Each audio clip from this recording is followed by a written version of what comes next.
Assalomu alaykum, nur yuzlilarim. Sizlar bilan ideal rafiqa kichik loyihamizni ikkinchi qismidamiz. Biz birinchi qismida anglab yetdikki, har qanday bizni hayotimiz uchun xayrli va foydali vaziyatlarni kelishi, oiladagi nizolar, er-xotin kelisha olmasligisi hammasini baribir ham ota-onadan rozi-rizoligingizga, ulardan qanchalik shaffoflik bilan, pok tuyg'ular bilan mamnunligingizga bog'liqligini ko'rib chiqdik. Va ideal rafiqaning vazifalari nimada? Endi xiyonat va ajrim haqida gaplashamiz. Deylik, biz birinchi qismda o'sha psixologiya ichidagi modniy so'zlar bor-ku, bolalik travmalari, mana shu narsani hammasini hal qilish, ota-onaga bo'lgan tuyg'ularingizni hal qilish o'zi aslida. Ota-onaga bo'lgan nazaringizni o'zgartirish edi aslida. Ideal rafiqa bo'lish uchun, aynan oiladagi saodatga ega bo'lish uchun siz bitta narsani tushunib yetishingiz kerak. Ajrim arafasida turgan bo'lsangiz, xiyonatdan yoki qanaqangidir qiyin vaziyatlardan o'tayotgan bo'lsangiz, bu narsada yechim ajrim emas hech qachon. Ishonavering. Bu narsani men minglagan ayollarni eshitgan holatda, kursimda, individual konsultatsiyamda va eng og'riqli nuqtalarini anglash jarayoni, tozalash jarayoni psixologik lecheniyada bilganlarim, yozib yo'qlab borganlarim, hozirgi kunda ayollarni nima qiynayapti, nima sababdan ajrimlar ko'payib ketyapti. Har 3 ta oilani ikkitasi ajrimga mahkum bo'lyapti. Bu shunchalar katta foizki, statistikasini agar olib qaraganda qo'rqib ketasiz. Hayotingizda xiyonat bo'lsa, turmush o'rtog'ingiz bilan katta janjal bo'lsa, darrov ajrashib ketish kerakmi? Yoki ajrashaman degan gapni tinmasdan to'tiqushga o'xshab takrorlash kerakmi? Shunda eringizga insof kiradimi? Shunda ajrashaman deb qo'rqitsangiz nimadirlar bo'lib qoladimi? Nima deb o'ylaysiz?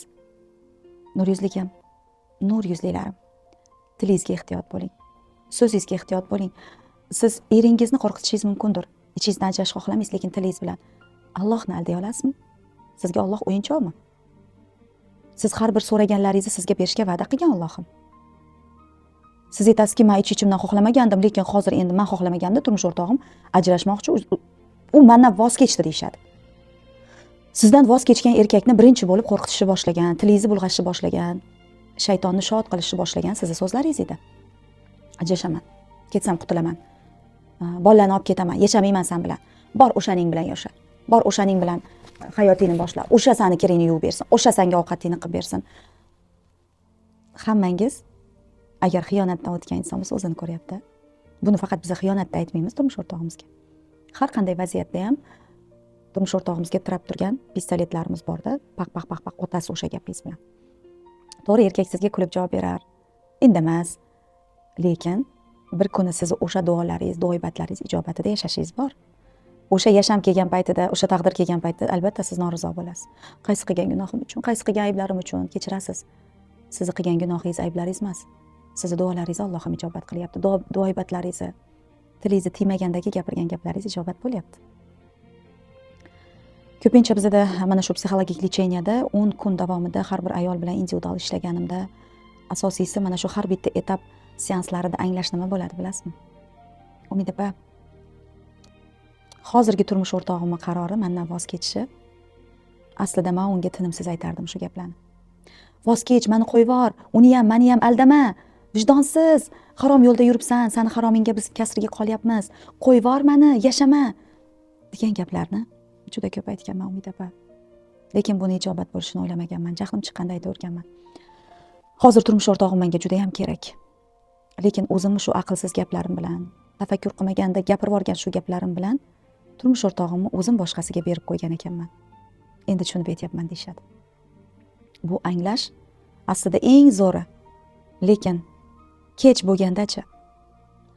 Siz uchun hech qachon kech emas agar ajrim atrofida turgan bo'lsangiz, arafasida turgan bo'lsangiz, xiyonatdan bordi keldi arosatda yurgan bo'lsangiz, onangiz uyda o'tirgan bo'lsangiz, nur yuzligim, kutmang hech narsani. Tezlik bilan ruhiy holatingiz bilan ishlashga kirishing. Nima gaplaringizni transformatsiya qilishingiz kerak, qaysi so'zlaringizdan tez tavba qilishingiz kerak, qaysi kalimangiz, lafzingiz noto'g'ri ijobat, ya'ni noto'g'ri talaffuzingizdan ijobat maydonida yashayapsiz hozir. Tezlik bilan buni tozalashingiz kerak. Sizni hayotingizdagi hozirgi ajrim, sizni hayotingizdagi qiyinchilik vaziyatlari qo'shningizni duolaridan emas, qo'shningizni qadam olishidan emas, qo'shningizni uydagi janjaldan bo'layotgani yo'q. Bu sizni o'zingizni ruhiy holatingizdan, sizni o'zingizni kechinmalaringizdan bo'lyapti. Shu narsa esingizda bo'lsinki, ideal rafiqa bo'lish uchun siz tafakkuringizdagi fikrlaringiz ideal bo'lishi kerak. Toza bo'lishi kerak. Shaffof bo'lishi kerak. Bugundan boshlab bir vazifa beraman sizga. Sukut ro'zasini tutasiz. Sukut ro'zasi bu nima? Shu paytgacha gapirib vaziyatlarni oyog'ini osmondan qilgan bo'lsangiz, endi gapirmaslikka ahd qilasiz. Gapirmaslikka qasd qilasiz. Mana shu narsa ozgina bo'lyapti. Gapirmaslikka qasd qilasiz. Bu degani o'zingizni soqovga solishingiz emas. Shunchaki pildir gapirib yurgan narsalaringiz natija bermadimi? Endi jimlikda yashaysiz. Ilm olasiz, o'zingizni o'rganishni boshlaysiz. Bu birinchi vazifa. Ikkinchi vazifa, ideal rafiqani holati qanday bo'ladi? Turmush o'rtog'iga nisbatan ichki holatida eslab qoling. Mayli tashqarida kibringiz yo'l qo'ymas, u xiyonat qilganda men unga yaxshi gapirishim kerakmi? Ha, o'zi gapirsin, xatoni qilgan, u gunohni qilgan, u men yaxshi gapiramanmi? deb kibringiz yo'l qo'ymasligi mumkin. Ich-ichingizdan islohga qadam qo'ying. Ich-ichingizdan yaxshi gapirishni boshlang. Ich-ichingizdan mana shu narsani u insonga nisbatan xayrli nuqtasini ko'rishni boshlang. Ya'ni siz shu inson bilan yashab ketishingizni aniqligini qo'yib oldingizmi? Bo'ldi, men kechiraman, yashayman bu inson bilan. Bitta xiyonatini aytmaganda qolgan hamma narsasi joyida. O'zi umuman shu inson erkak sifatida, er sifatida sizga kerakmi? Bo'ldi, boshqa fikrlardan voz keching. Kerakmi sizga shu insonni har doim yaxshi tomonini ichingizda ochishni boshlang. Oila sizga kerakmi? Erkak sizga kerakmi? Siz birinchi qadam qo'yishdan hech qachon qo'rqmang. Birinchi qadam qo'yishdan. Hech narsa sal tortilyapti. Birinchi qadam qo'yishdan hech ham qo'rqmang. Va shioringiz shunday bo'lsinki, oila nafsingiz, kibringiz so'yiladigan dargoh. Shu orqali siz sinaladigan dargoh. Nafs, kibr, to'g'ri, g'ururni yo'q qilib bo'lmaydi. G'ururingiz o'z vaqtida, o'z o'rnida kerakli narsa. Chunki insonning insoniyligini ham ushlab turadigan narsa g'urur, lekin haddan ziyod g'ururga berilib ketish, bu kekkayish, g'ururlanib yurishingiz bu siz Allohdan uzoqlashtiradigan narsa. Ya'ni bilamizki, har narsaning me'yoridan ortig'i insonni fojiasiga ishlaydi. Har narsani muhabbatni ham ortig'i, ya'ni bolaga muhabbatning ortig'i bolani kasal qiladi. Erga muhabbatning haddan ortig'i erni xiyonatiga sababchi bo'ladi. Ota-onaga haddan ziyod muhabbat cho'qinib borishingiz ularni yo'qotib qo'yishingizga sababchi bo'ladi. Hamma narsani ortig'i zarar. Hamma narsani me'yordan oshig'i ziyon inson uchun. Turmush o'rtog'ingiz bilan aybdorlik, gunohkorlik vaziyatida shunday shior bo'lsin sizda. Men uchun kerak. Jinsiy aloqa men uchun kerak. Erkalanish men uchun kerak. Ish tushganda men oldimga keladi. Sizni ishingiz tushmaydimi eringizga? Oila erkak ayolni bir-birsiga xirsan, nafsan ehtiyojidan kelib chiqadi. Bir-birsiga talpinishidan kelib chiqadi. Siz faqatgina erkakka kerak bo'lganingiz uchun erga tegmadingiz. Erkak ham sizga kerak bo'ldi. Undan farzand ko'rishingiz kerak, nasl qoldirishingiz kerak. Aslida har bir erkak ayoli uchun xizmatkor. Ha, qo'pol eshitilyapti, lekin xizmatchi. Chunki u sizni nomusingizni, sha'ningizni himoya qiladi. Bir qo'riqchi vazifasida va ta'minotingizni qilib beradi. Yana bitta ta'minotchi vazifasida. Juda ko'p vazifalari bor. Sizni ham vazifalaringiz bor va bu vazifalarni siz bolaligingizdan orzu qilgansiz. Yoshligingizdan oila qurishni, qo'g'irchoq o'ynaganingizda ham hammasi kelin bo'lishi, oq libos kiyishi, boshqa hammasini siz orzu qilgansiz, niyat qilgansiz. Marhamat, orzu niyatlaringiz ijobatidan keyin endi ko'rnamaklik kerak emas. Endi kerak emas nolanish, noshukurlik. Nimadir vaziyat bo'lyaptimi? Menga kerak. O'zim qilishim kerak. Jinsiy aloqa faqat eringizga xizmat emas. Siz ham mazza qilyapsiz. Ayollik a'zolaringiz xastaligini olyapsiz. Inson yosharadi, har bir ayol yosharadi. Jinsiy aloqa faqat erkakning xizmati deyilmaydi. U sizning ham xizmatingiz. Men uchun kerak deb mazza qilib yoting.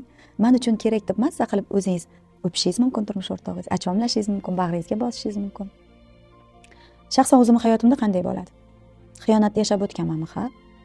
Men uchun xiyonat turmush o'rtog'imning bir erkaligi va umidani, meni bir pog'ona donoligini yana oshirish kerakligi. Biz 21-asrda yashayapmiz va har bir inson bu narsadan o'tadi. Va siz O'zbekistonda yashayapsiz.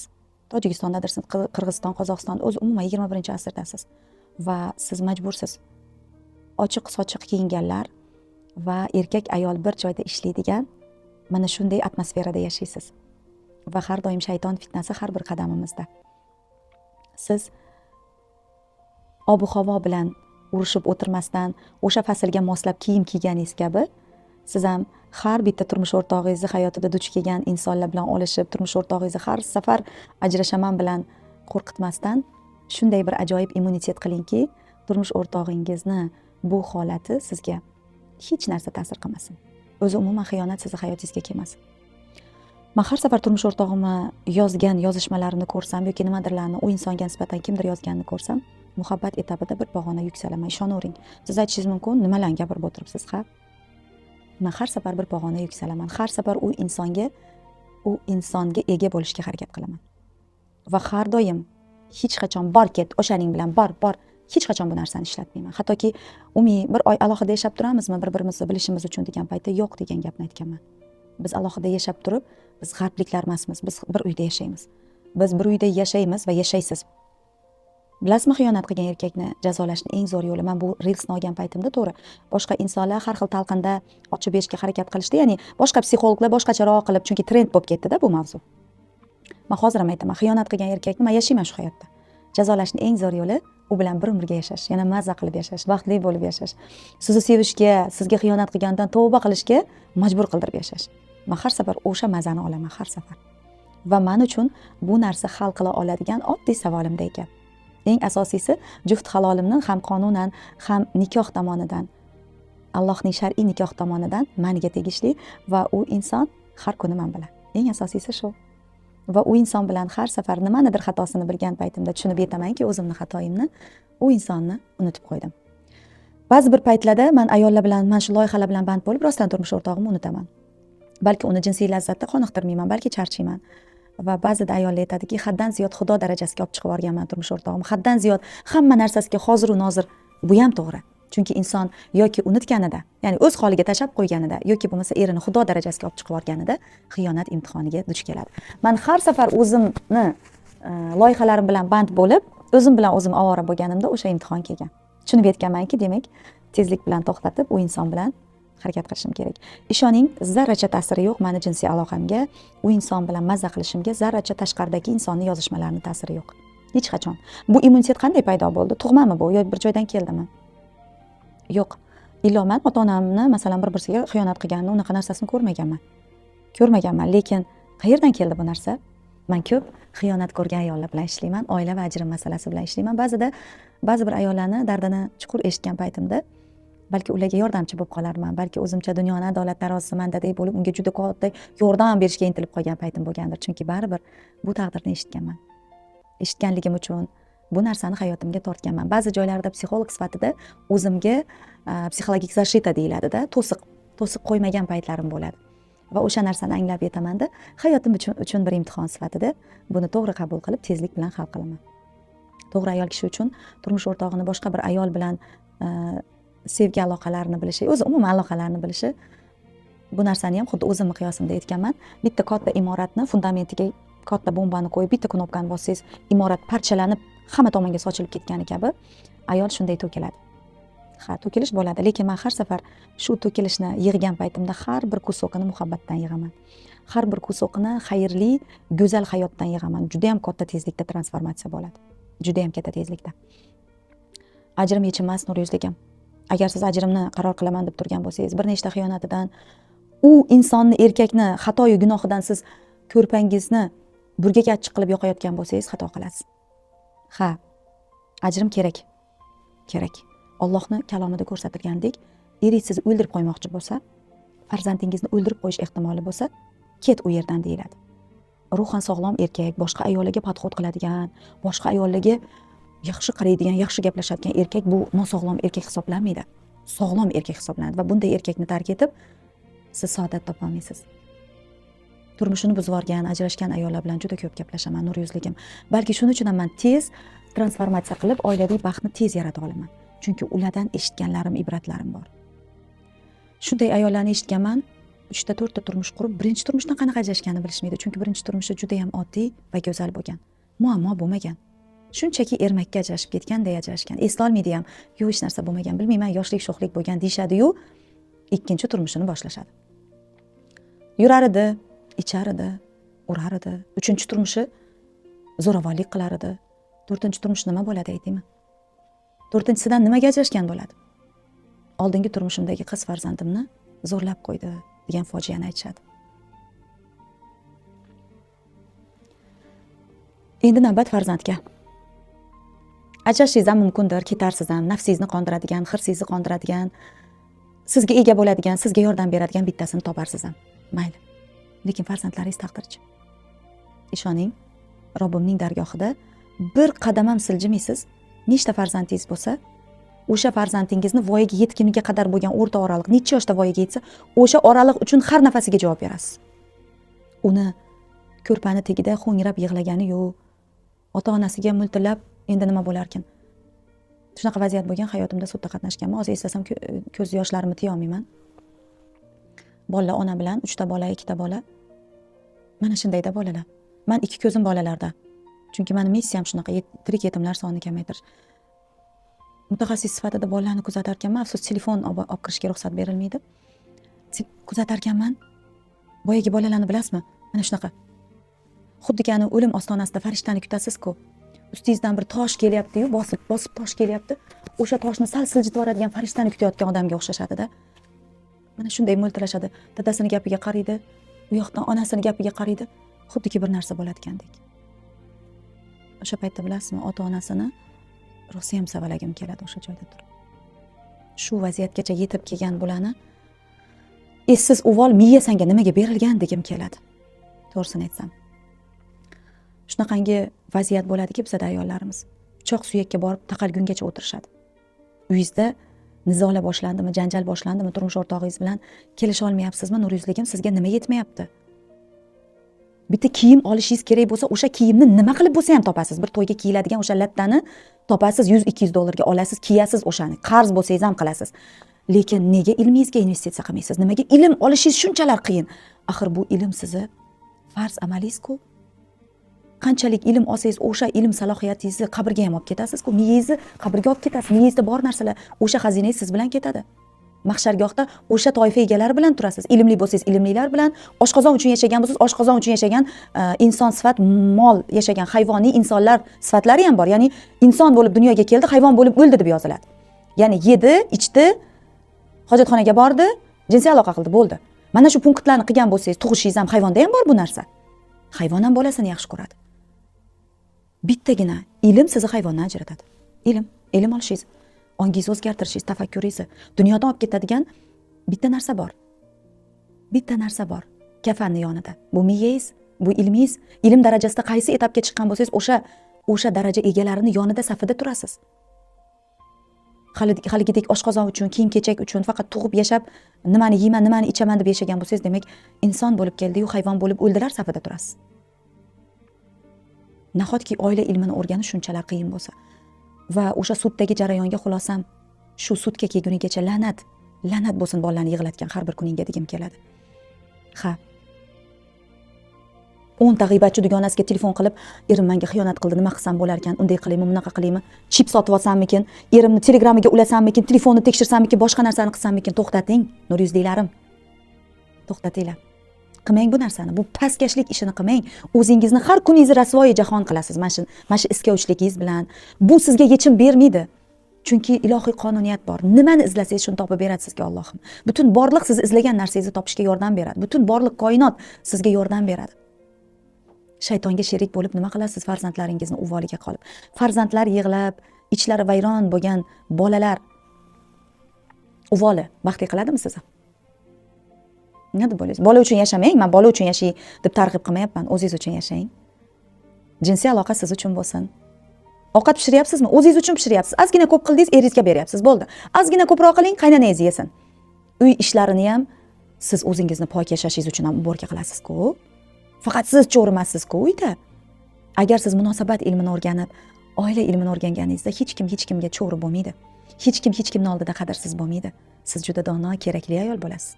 Turmush o'rtog'ingiz qarashlaringizdan qilib beraman deydigan bo'ladi. Uning uchun nimadir qiling-da. Otam onamni urib o'tgan, otam onamga doim shunaqa qilgan. Qo'ying ota-onani. Qo'ying. ular bilganicha yashagan. Lekin hayotingizga kelgan narsa o'sha ota-onangizni taqdiridagi nimadir takrorlanayotgan bo'lsa, sizni miyangiz qayerda? Miyangiz qayerda? Stop bo'lib yotibdi, to'g'rimi? Miyangizda Coca-Cola bor. Miyangizda blogerlarning hayoti bor. Miyangizda fast-foodlar bor. Miyangizda to'yga kiyadigan kiyimingiz bor, lekin miyangizda oila uchun qanday ssenariy bor? Oila uchun nimalarni siz taqdim etmoqchisiz hayotga? Mening oilam mana bunaqa bo'lishi kerak degan nima hissiyot bor sizning miyangizda? Aynan mana shu hayotga taqdim etadigan o'y-hayollaringiz bu sizning taqdiringiz o'zi aslida. Falonchi blogerni hayotini juda ham yaxshi bilasiz, nima yaxshi ko'rishini, nimani yeb, nimani chiqarib yurganini bilasiz, lekin siz uchun oila nima ekanligini umuman bilmaysiz. Siz uchun er-xotin munosabati nima o'zi? Shuni ustida bir o'ylab ko'rganmisiz? Siz uchun ideal rafiqa nima o'zi? Sizning nazaringizdagi cho'r emas, sizning nazaringizdagi hammani xizmatkor emas, bu ideal rafiqa emas. Ideal rafiqa bu o'sha Sulton Sulaymonni aqldan ozdirgan Xurram Sultonning nozik yarashmalari. Xurram Sultonga nima kerak edi, bilasizmi? Sulton Sulaymon kerak bo'lgan, uni davlati ham emas. Har safar Sulton Sulaymonga ega bo'lish uchun hamma narsani qilgan. Biron marta sen xotinbozsan, sen boshqasi bilan yotding deb gapirmagan. U har doim orqa varotdan o'zini dasturlagan. O'z ustida ishlagan, doim o'zini nozik yarashmasi va uni faqat ichi Sulton Sulaymonga ega bo'lish bo'lgan, taxtiravon bo'lmagan. Kurashish bo'lmagan, u unga tamomila ega bo'lish bo'lgan. Harun ar-Rashid degan podshoh o'tgan. Istanbul shahrini Islombo'l bo'lgan oldinda, hozir Istanbul deyiladi. Oldin Islombo'l. Ya'ni Islombo'l bir nechta insonlar birdaniga musulmon bo'lish zamoni Imom Shofiyning davrida bo'lgan bu podshoh Harun ar-Rashid degan podshoh bo'lgan. Ar-Rashid degan so'zni Allohning o'zi tanlab podshoh qilgan insonlarga berilgan ar-Rashid so'zi. Va o'sha podshoh uylanishdan oldin bu avliyo zot bo'lgan, ham avliyo, ham podshoh bo'lgan. Uylanishdan oldin bir ish qilgan. Saroydagi hamma kanizaklarni to'playdi. Kanizak bu o'sha sultonning xizmatidagi joriyalar. To'playdida hammasini yig'ib, saroydagi duru javohirlardan bir qismini olib chiqib saroyga to'ktiradi. Kimga nima kerak bo'lsa olsin deydi. Va kanizaklar hamma o'ziga kerakli duru javohirlar bilan band bo'ladi. Biroz vaqt o'tgandan keyin yoniga bitta kanizak kelib turib oladi va boshiga qo'lini qo'yadi. Keyin Harun ar-Rashid qaraydi-da, "Sen nima qilyapsan bu yerda? Hamma o'ziga kerakli narsani terib yotibdi. Nima qilib tursan yonimda?" deydi. Bilasizmi o'sha kanizak nima deydi? "Menga duru javohirlar emas, uning egasi kerak" deydi. O'sha kanizagi bilan oila quradi, halol hasmi halol qiladi va umrini oxirigacha yashaydi. Avliyo zotlar ayolni, juftini shunday tanlashgan. Siz nima deb o'ylaysiz? Shunday agar mantiqiy turmush o'rtog'ingiz bir test o'tkazsa javob bera olasizmi? O'ta olasizmi testdan? Yo'q. Yo'q. Hech birimiz o'ta olmaymiz. O'tishda qiynalamiz, chunki biz dunyo hirsi bilan bo'lmag'ur, psiqipasotchi, bir tiyinga qimmat hayotini reklama qiladigan, soxta hayotni, g'arb targ'ibotini qiladigan blogerlar bilan qiziqamiz. Ular ideal, ular zo'r. Ha, ularni soxta gullari, soxta olayotgan gullari, soxta yashab yurgan yo'llari zo'r. Aslida bu narsa chirib ketgan olmadek gap. Shunchaki chirib, rasvosi chiqib, rasvoyi raddi balosi chiqib bo'lgan holatda ustini yaltilatib bo'yab qo'ygan chirigan olmaga o'xshaydi. Nurizligim, siz juft halolingizni o'ziga oshiq bo'lishni o'rganing va har bitta inson, har bir ayol juftini yuragiga joylasin, qalbiga emas. Qalb Alloh nazar soladigan, iymon nuri bilan pok turadigan dargohimiz. Yuragingizga joylang juft halolingizni. Yuragingizdan joy olsin. Sen meni yuragimdasan deng. Eringizga "Sen meni qalbimdasan" emas. Yuragimdasiz meni. Meni yuragimga joy bo'lgansiz. Menga siz keraksiz. Menga siz keraksiz umr yo'ldoshi sifatida. Qolgan narsalarni o'zi qilib beradi sizga. Bugundan boshlab butun vujudingizni, butun pok jarayonlaringizni juft halolingiz bilan birga baham ko'rishni, shu paytgacha qilgan noto'g'ri xatti-harakatlaringizni qilmasdan sukut ro'zasini amal qilishni boshlang. Nurizligim, bu narsalarni qilarkansiz, sizga saodat yo'li ochiladi. Ishonavering.